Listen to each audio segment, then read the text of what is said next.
1972, La Paz, Bolivia. Aniquilar las fuerzas militares insurgentes. Hugo Banzer, el dictador, sabe cómo se combate a los enemigos del régimen y lo describe paso a paso en un documento confidencial. Aniquilar a todo elemento extranjero. El Bancerato, una forma más de terrorismo de Estado latinoamericano.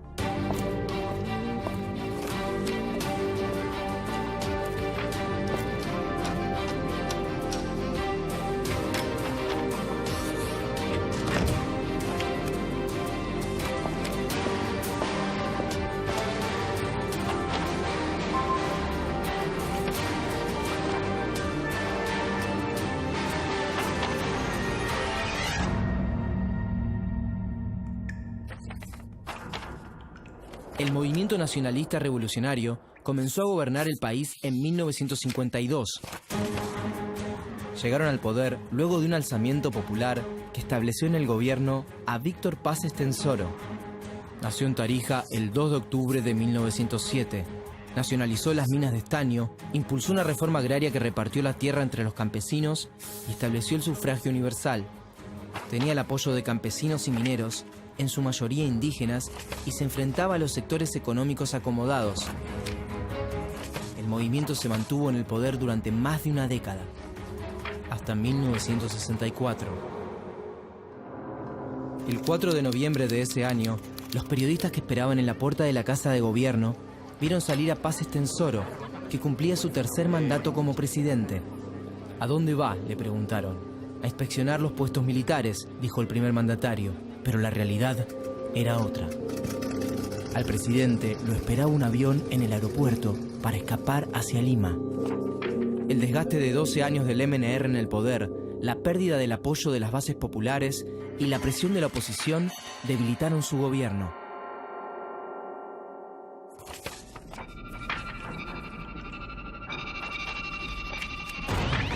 Ese mismo día los militares tomaron el poder. El primer dictador de una larga lista fue el vicepresidente de Paz Estenssoro, René Barrientos. General de la Fuerza Aérea, lideró el golpe de Estado desde su cargo de vicepresidente. Barrientos creció con la revolución y sus ideales, pero se formó en las doctrinas militares estadounidenses. Durante su gobierno dio un giro hacia una política más conservadora y abrió la economía al capital extranjero.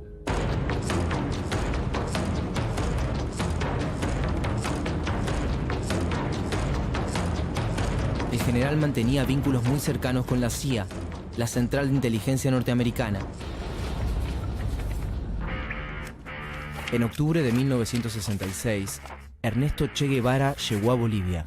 Ingresó con otro nombre e hizo base en la zona del río Ñancahuazú. Desde ahí, quería empezar la revolución al sur del continente. Los trabajadores de la mina Siglo XX Cataví habían llegado a un acuerdo: aportar un día de sus salarios para ayudar a la incipiente guerrilla que comenzaba a formarse en el país.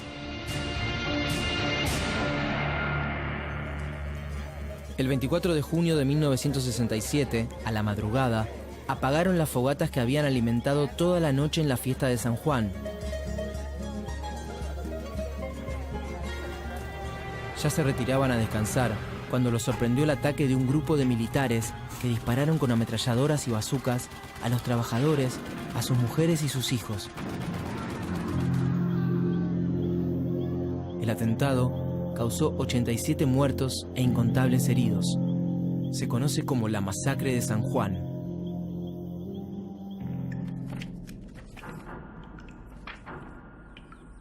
El 9 de octubre de 1967, en La Higuera, oficiales de las Fuerzas Armadas capturaron al Che Guevara y lo ejecutaron de manera clandestina, sin juicio previo.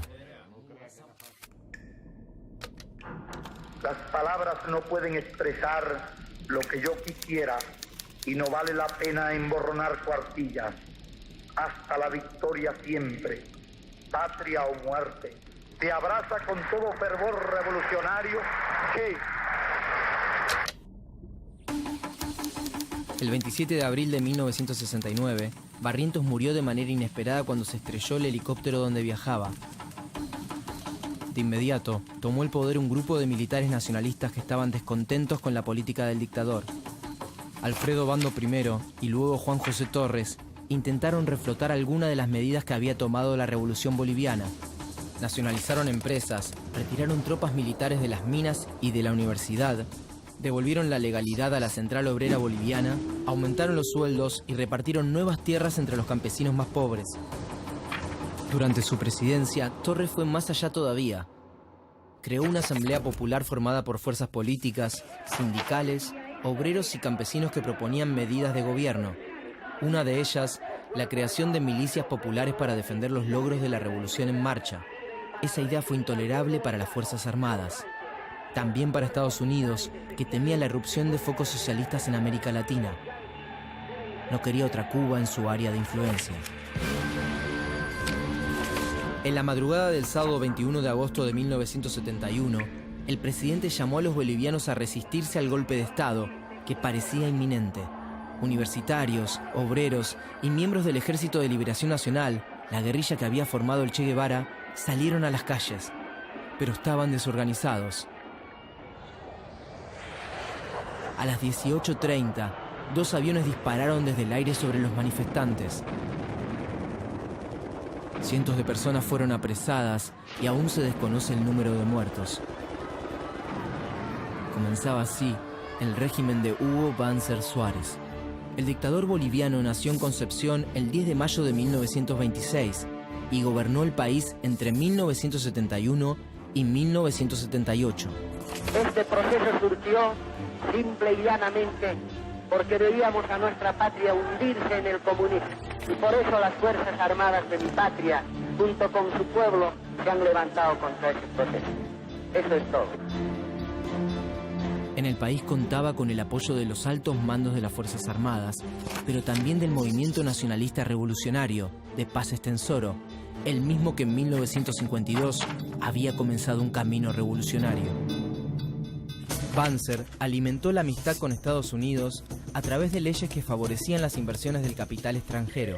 El gobierno devaluó un 67% el peso boliviano para obtener un préstamo de $24 millones del Fondo Monetario Internacional.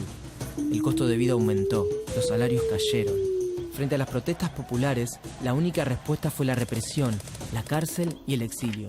En el campo, las medidas económicas y también la represión se hicieron sentir con más fuerza. Más aún, cuando el 20 de enero de 1974 se bajaron los subsidios de una serie de productos de primera necesidad, como la harina, el aceite y el azúcar. 4 días después, los campesinos bloquearon las principales rutas del país. La respuesta del gobierno no se hizo esperar. El Banzerato asesinó a cientos de campesinos. No hubo bajas militares. Después de la masacre del Valle, Bolivia ya no volvió a ser la misma.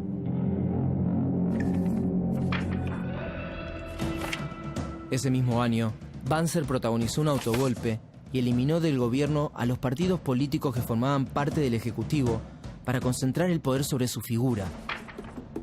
Pretendía quedarse hasta 1980. La vida cotidiana de los bolivianos se deterioraba día a día.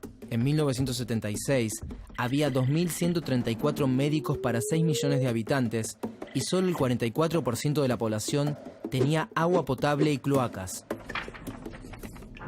En la década de los 70, las fronteras latinoamericanas dejaron de ser físicas para convertirse en ideológicas. Banzer tenía un vínculo cercano con la Argentina. De joven se había formado en el colegio militar. Ambos países eran socios en el Plan Cóndor, una sociedad criminal establecida por los represores del Cono Sur y digitada desde Estados Unidos para ayudarse en la tarea de localizar y asesinar a sus víctimas. De los 150 desaparecidos bolivianos, 35 fueron secuestrados en Argentina. El 2 de junio de 1976, una noticia sacudió a todo el país. En Buenos Aires, asesinaron a tiros al expresidente Juan José Torres. La muerte de Torres desgastó todavía más la imagen del Banzerato, que reprimió cada una de las manifestaciones en su contra. En 1977, el dictador hizo un último intento para levantar su imagen. Banzer inició negociaciones diplomáticas con su par chileno, Augusto Pinochet, para recuperar la salida al mar que Bolivia había perdido en 1879. Quería apelar al sentimiento patriótico de los bolivianos, pero Chile solo aceptó seguir adelante con el diálogo bajo la consigna de anexar otros territorios bolivianos. No bien las exigencias del país vecino salieron a la luz, el desprestigio de Banzer se duplicó. Lo acusaban de traidor. La resistencia empezaba a rearmarse. A su gobierno le quedaba poco tiempo. El 28 de diciembre de 1977, las esposas de 4 mineros exiliados ingresaron al Arzobispado de La Paz y comenzaron una huelga de hambre. El 31 de diciembre se sumó un segundo grupo de mujeres que se dirigió a las oficinas del periódico Presencia. Después de 14 días, más de 500 personas participaban de la protesta y a mediados de enero superaban las 1000. Pedían una amnistía general para todos los presos políticos y exiliados, trabajo para los mineros despedidos después de las huelgas y el retiro de las tropas de los puestos de trabajo. Banzer ya no detentaba el mismo poder que en 1971 y no podía reprimir sin consecuencias a más de 1000 huelguistas debilitados por el hambre. El 18 de enero al anochecer, el dictador se vio obligado de responder a las demandas, a todas. Y Banzer tuvo que llamar a elecciones. El día de los comicios, la dictadura utilizó una última carta para dar como ganador al candidato oficialista: el fraude electoral. Las elecciones fueron anuladas. Los golpes de Estado y la violencia continuaron en Bolivia por 4 años más. El 17 de septiembre de 1982, la Central Obrera Boliviana llamó a todos los trabajadores a una huelga general que puso al país al borde de una guerra civil. Los sindicatos no estaban dispuestos a negociar, pero además, el clima internacional comenzaba a cambiar. Estados Unidos, que en la década de los 70 apoyaba a cada uno de los regímenes autoritarios de la región, ya entonces se declaraba a favor del respeto a los derechos humanos y la democracia. El 5 de octubre de 1982, el Congreso Nacional decidió declarar como válidas las elecciones realizadas en el país en 1980, que habían dado como ganador a Hernán Siles Suazo, un político de larga trayectoria en Bolivia. 3 años más tarde, traspasó su banda a otro presidente constitucional, Víctor Paz Estenssoro. 18 años después de que las armas tomaran por la fuerza el poder del Estado, se terminaba la larga noche de la dictadura boliviana. La democracia encontró una Bolivia devastada por la pobreza y las ausencias. Las Fuerzas Armadas continuaron influyendo en la vida del país por muchos años más. Sus crímenes y masacres continúan en la memoria del pueblo boliviano.